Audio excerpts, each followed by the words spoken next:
അസ്സലാമു അലൈക്കും. എല്ലാവർക്കും എൻ്റെ നമസ്കാരം. എൻ്റെ വീടിൻ്റെ തൊട്ടടുത്ത് എൻ്റെ ഉമ്മായുടെ വീട്ടിലെ ഒരു കൊച്ചു കോയക്ക തൈക്ക് ഞാൻ മറ്റുള്ളതിനെല്ലാം വളം കൊടുക്കുമ്പോൾ അല്പം മാത്രം ഇതിന് കൊടുത്തതാണ്. അല്പം ഭൂവസ്ത്ര സൂപ്പറും ഗ്രോമേജിക്കും കൊടുത്തതാണ്. അപ്പം ശരിക്കും പറയാന്ന് വെച്ചാൽ മറ്റുള്ളതിനൊക്കെ കൊടുത്തപ്പോൾ എൻ്റെ ഉമ്മ അറിഞ്ഞിരുന്നില്ല ഞാൻ ഇതിന് കൊടുത്തത്. അങ്ങനെ ഒരു ദിവസം എൻ്റെ ഉമ്മ എന്നെ വിളിച്ച് പറഞ്ഞ്, മോനെ കോയക്കായെല്ലാം പിടിച്ചിട്ടുണ്ട് ആ ചെറിയ തൈയിൽ തന്നെ, നീ ഒന്ന് നോക്കറോന്ന്.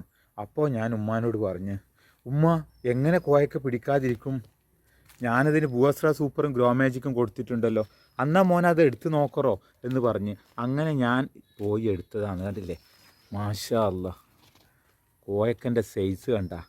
ഇത് എന്തിൻ്റെ പ്രത്യേകത എന്താ വെച്ചാൽ പക്ക ജൈവവളം ആയതുകൊണ്ട് നമുക്ക് ഉപ്പിൻ്റെയും മഞ്ഞപ്പൊടിൻ്റെയൊക്കെ ലായനിൽ കഴുകിയിട്ട് കഴിക്കേണ്ട ആവശ്യമില്ല, തോർത്തിയിട്ടും കഴിക്കാം.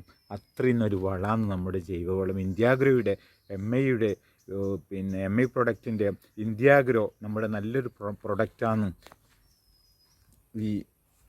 ഈ വളം, ജൈവവളം, ഇത് ഉപയോഗിച്ച് നമുക്ക് കൃഷിയിടങ്ങളെ സമ്പുഷ്ടമാക്കാം.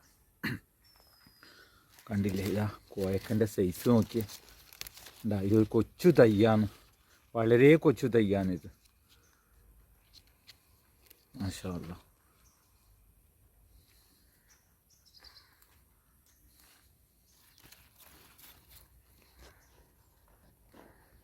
മണവും രുചിയും കൂടും.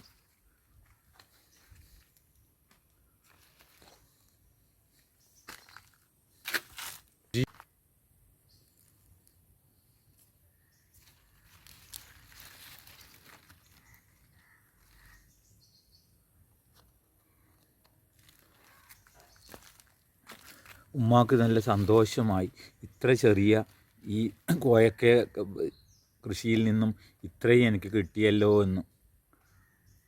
അപ്പോൾ നിങ്ങൾ മനസ്സിലാക്കണം നമ്മുടെ പ്രൊഡക്റ്റ് എത്രമാത്രം നല്ല പ്രൊഡക്റ്റാണെന്നുള്ളത്. സസ്യലതാദികൾക്കോ മൃഗങ്ങൾക്കോ മനുഷ്യനോ പ്രകൃതിക്കോ ഒരു ദോഷവും വരാത്ത നല്ല ഒരു ഇതാണ് നമ്മുടെ ഈ പ്രൊഡക്റ്റ് ഉപയോഗിച്ചുകൊണ്ട് കൃഷിയെ നമ്മൾ സമ്പുഷ്ടമാക്ക്, നമ്മുടെ ഭൂമിയെ നമ്മൾ സമ്പുഷ്ടമാക്ക്. ഒരു രോഗവും വരാതെ നമുക്കിനി ജീവിക്കാം. മാരകമായ കെമിക്കൽ എഫക്റ്റ് ഇട്ടുകൊണ്ട് നമ്മളൊക്കെ നശിച്ചുകൊണ്ടിരിക്കുകയാണ്. നമ്മൾ ജൈവ കൃഷിയിലേക്ക് തിരിച്ചു വരൂ. നമ്മുടെ ആഗ്രോ പ്രോഡക്റ്റിലേക്ക്, ഐയുടെ ഇന്ത്യാഗ്രോ പ്രോഡക്റ്റിലേക്ക് നമ്മൾ തിരിച്ചു വരൂ. ഇതിൽ കണ്ടില്ലേ? Okay, thanks.